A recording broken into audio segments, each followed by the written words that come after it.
မင်္ဂလာပါရှင် Rose လေးမှာထပ်မံကြိုဆိုလိုက်ပါရှင်ချစ်မောက်တော့ဒီတစ်ခေါက်ပြိုင်မယ်ကောင်လေးကຫນွေမိုးဆောင်ဥရရာကြီး3မျိုးလို့ရမယ်ဂျာစီကောင်လေးပြိုင်ပါမယ်နော်မအသားဆိုတော့အေးနေရပဲဂျာစီမှပြီးတော့ brand လေးနဲ့ဝေးရမှာပါနော် brand လေးနဲ့ချီမိုးလို့ရမှာပါလက်လေးမှာလည်း Adidas brand ကိုယ်တွေမှာလည်း Adidas brand အဲ့လို brand မချက်တဲ့မှာပြီးတော့အရောင်လေးနဲ့ပြိုင်မယ်စီးနှုံးလေးရတယ်လုံးဝစိုးတန်နေရမယ်နော်မဒါရီမျိုးဆိုအခုဂျာစီသားဒီ brand နဲ့ပါလုံးဝဈေးကိုမြင်သွားချင်မှာဒါပေမဲ့ချင်မှာဒီမှာလေးစီမှာဈေးကိုစွတ်တက်နေရမှာပါရှေ့ဈေးနှုံးလေးကချင်မှာဒီလောက်လေးပါရှေ့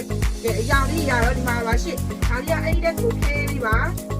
Adidas ကိုမှတက်သွေးရောင်လေးရပါမယ်ရှေ့အလုံးဝတုံးပြီးပါဒါလေးကတော့ Channel brand လေးကိုမှအစိမ်းရောင်လေးအရောင်ရှားပါလေး Channel brand ကိုနေပြီးပြကာလာလိုင်းလေး Channel brand လေးရပါမယ်ဒါကြောင့် Gucci brand ကိုမှအစိမ်းလေးရပါမယ်ရှေ့ဒါဒီမှာလေးကိုဒါလေးကတော့ Adidas ကိုမှခရမ်းလေးဆွဲကြိုက်တဲ့လောက်ဆွဲပါမလို့ပိတ်ဝဝပေါင်းကြီး100 120လောက်အေးစစ်စာကိုရေးဆိုင်48ရေးဆိုင်50တင်ဆိုင်လိုက်50ကျော်ဒီအေးစစ်အတာလေးရပါတယ်ဒီတော့ချစ်မတို့ကိုစစ်စားနေလူကြီးနဲ့ရောင်လေးချစ်မမရဘဲနေလိုက်ပါနော်ဒီတော့ဆိုလူကြီးနဲ့ချစ်မလေးရိုင်းပါလေးစီမှာအခုပဲကိုလူကြီးနဲ့အရောင်လေးမှန်ပြီးတော့မှားပြရပါပြီရှင်